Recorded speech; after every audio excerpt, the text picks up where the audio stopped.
199 जयंती आपण रोल आहे साजरी करतोय. काय झालं हो काय भावना आहेत तुमच्या? असं आहे का की 199वी जयंती होऊन आता आपण पुढचं वर्ष जे आहे ते द्विशताब्दी वर्ष म्हणून महात्मा ज्योतिराव फुल्यांचं अख्खा देश आणि देशाच्या बाहेर सुद्धा साजरा करणार आहे. विशेषतः देशाचे प्रधानमंत्री मोदी साहेब यांनी सुद्धा जाहीर केलं की भारत सरकारतर्फे आम्ही ही द्विशताब्दी साजरी करणार आहोत.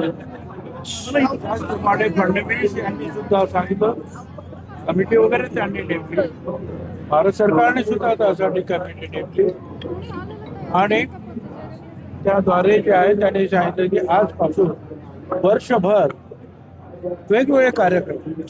आज खानवडीला जे आहे महात्मा ज्योतिराव फुल्यांचं जन्मगाव तिथे करण्यात आली.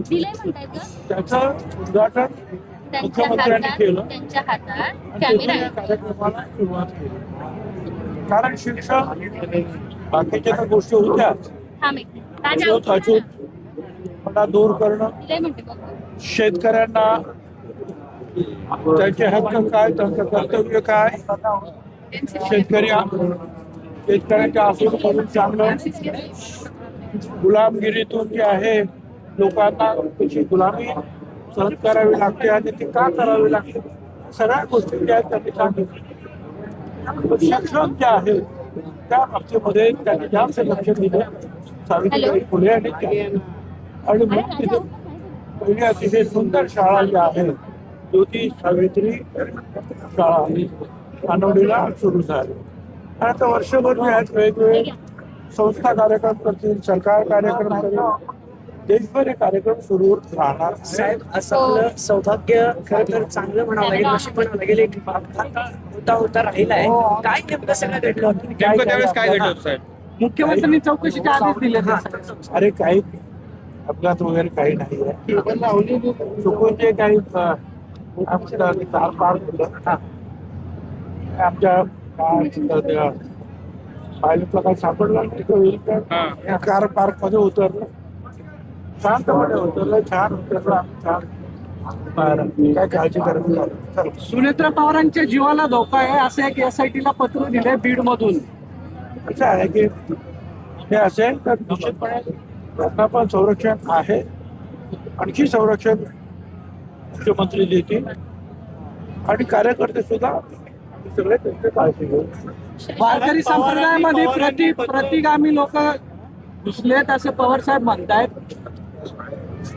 वारकरी संप्रदायामध्ये प्रतिगामी लोक घुसले असं पवारांनी भाष्य केले. शरद पवार अनेक क्षेत्रामध्ये जे आहेत पुरोगामी आणि प्रतिगामी आहेत. अनेक क्षेत्रात काही एकच क्षेत्र आहे अशातला भाग नाही, वेगवेगळ्या ठिकाणी. म्हणून तर महात्मा फुले आणि सावित्रीबाई फुले, डॉक्टर बाबासाहेब आंबेडकर, शाहू महाराज यांचे कार्यक्रम आपण राबवायला पाहिजे की ज्यामुळे जो आहे प्रतिगामीपणा जो आहे हा कमी होईल. मनीषा म्हैसकर ज्या अतिरिक्त सचिव आहेत मनीषा म्हैसकर त्यांनी म्हटलंय की महायुतीमधल्या एका मंत्र्यांनी सांगितलं की महिला अधिकारी नकोय म्हणून त्यांच्या विभागात. मला काय कल्पना असं कोणी काय म्हटल्याचं माहिती. त्यांनी एका मुलाखतीत गौप्यस्फोट केला आहे दिल्लीतल्या. फुलेची जयंती आहे, एकीकडे आपण जयंतीचं संपूर्ण वर्ष साजरा करणार आहोत. बघितलं तर उद्धव बाबा यांची प्रकरणं राज्यासमोर येतात. ते राजकारणी यासाठीच तर हे वर्ष जे आपल्याला साजरं करायचं आहे. पुढे शाहू आंबेडकर सगळ्याची आठवण काढायची त्याच्यासाठी. अंधश्रद्धेपासून दूर राहा. आपले लोक जर अंधश्रद्धेपासून दूर राहिले तर हे बाबा निर्माण होणारच नाही. पण राजकारण्यांना काय सांगितलं आसपास राजकारणी दिसतात. महात्मा फुले शाहू आंबेडकरांचं तत्वज्ञान हे लहान मोठे मंत्री संत्री सामान्य माणसं सगळ्यांसाठी आहे. स्त्री सगळ्यांसाठी जे आहे हा सगळा धडा त्यांनी आपल्याला दिलेला आहे. असं वाटतं आपण लक्षात ठेवून पुढे गेलं पाहिजे. घरात मुसलमान असतात तर आतापर्यंत भिंड काढली असती, वरात काढली असती. काय खरंच जर मुस्लिम असता तर त्याच्या आतापर्यंत भाजपाने दिंड काढले प्रत्येक जण काय काय बोलेल त्याच्यावर मी चौकात काय आंदोलन बोलेल केले असते.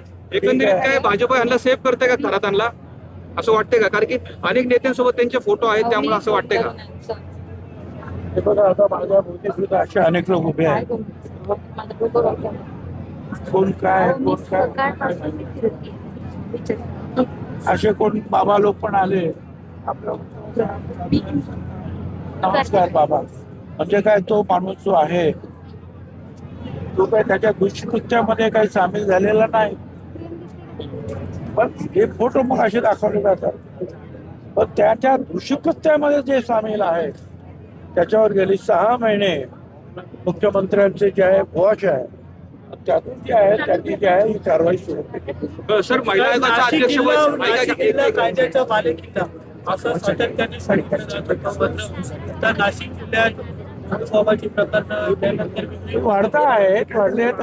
आताच आमचा दादा भुसेमी आणि आम्ही म्हणत होतो की नाशिक जिल्हा जो आहे बदनाम होतो या लोकांमुळे. परंतु एक आहे की ठीक आहे पोलीस सरकार त्या संदर्भामध्ये जे कळलं की ताबडतोब कारवाई करतात. सर महिला आयोगाचं अध्यक्षपद महिला आयोगाचं अध्यक्षपद आहे ना रिक्त आहे, तर आपण कशा प्रकारे महिला आयोगाचं अध्यक्षपद रिक्त आहे तर अध्यक्षपदी कोण विराजमान व्हावं असं तुम्ही काय मागणी करणार आहात का? त्या महिला विराजमान व्हावी. पक्षातलं कोण असावं असं वाटतंय तुम्हाला आपल्या पक्षात? महिला जी आहे ती चांगली कुठलीही महिला मुख्यमंत्री उपमुख्यमंत्री जे ठरवतील की त्या पदाला योग्य आहे न्याय देणारी आहे महिला. झाडांची का मुख्यमंत्र्यांनी जे अर्थखाते त्यांच्याजवळ ठेवलेलं आहे परत त्या राष्ट्रवादीकडे येतात. अधिवेशन संपलेला आहे. जे आहे अर्थखात्यामध्ये निर्णय जे आहे त्याची पूर्तता जी आहे बारामतीची निवडणूक एकतर्फी म्हणजे बिनविरोध होऊ शकते. असं आहे की मोठे मोठे पक्ष आहेत काँग्रेस सहित त्यांनी सगळ्यांनी माघार घेतली त्या सगळ्यांचे आम्ही आभारी आहोत. शरद पवार साहेबांच्या गटानं सुप्रिया आणि काही म्हणजे सुरुवातीला सांगितलं की आम्ही नाही होत आभारी आहोत. स्वतः शिंदे साहेब हे फॉर्म भरायला आले. फडणवीस साहेब यांनी सुद्धा काँग्रेसचे जे सत्ता आहेत अध्यक्ष त्यांना स्वतः फोन तर असं उद्धवजी ठाकरे यांना सुद्धा मेहनत केली. सगळ्यांनी जे आहे ते भाग दिलेला आहे. त्यामुळे जे आहे आता काही जे आहे मंडळी उभी आहे अपक्ष वगैरे. मला असं वाटतं की बरेचसे जे पक्ष कमी पडलं का अपक्षांना माघार घेण्यासाठी? झाड नाशिकमध्ये झाडांची कत्तली सुरू आहे त्या संदर्भात काय? झाडांची कत्तल होते. एका बाजूला तापमान वाढत चाललेलं आहे. ग्लोबल नाशिकमध्ये नाशिक येथे झालं का नाशिक झालं पूर्ण झालं तर काय राहिलं? नाही झाडांच्या कत्तली सुरू आहेत कुंभमेळ्यासाठी नाशिकमध्ये. असं अति आवश्यक असल्याशिवाय या झाडांना हात लावू नये असं माझं मत आहे. फारच आवश्यक असेल तर गोष्ट वेगळी. परंतु आवश्यक जर नसेल आणि टाळता येत असेल तर ही झाडतोड थांबवली पाहिजे. ओके.